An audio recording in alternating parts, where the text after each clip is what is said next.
po sa lahat. At narito na naman ang inyong rides ni Rap.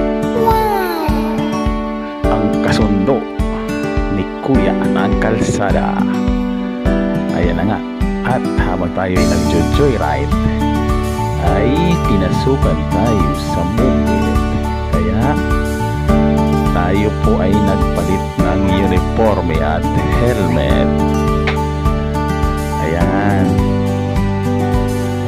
Habang tayo ay nagpapalit ng uniforme ay may isang bata sa unahan na makulit.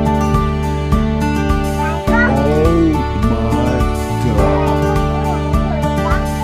Kaya uminom na lang tayo ng tubig at tuloy sa pagpalit ng uniforme. Eto na, isusot na natin ang uniforme ni Mobile.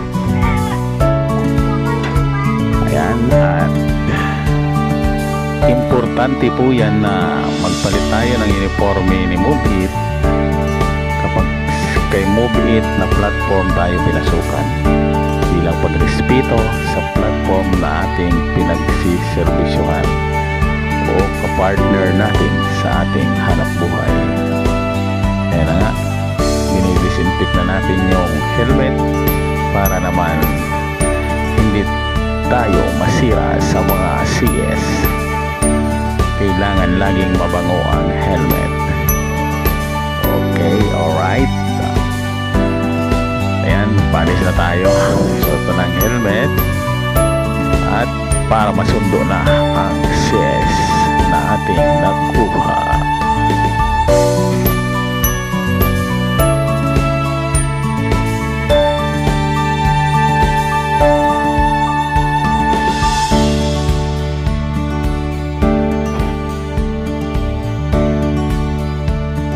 Alright.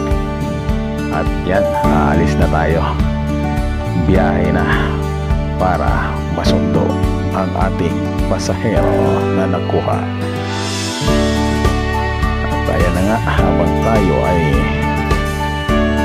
bumabiyahe na, nasundan natin itong si Kuya Joyride na nakatsamba ng pasahero nakuha. Ayan, at sold na sold sa laki, panalong panalo.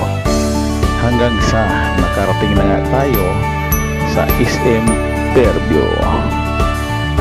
At nang na-drop na natin yung ating pasahero ay naghintay tayo ng kaunti para naman hindi tayo alis na walang pasahero dahil mayroon talaga yan dyan.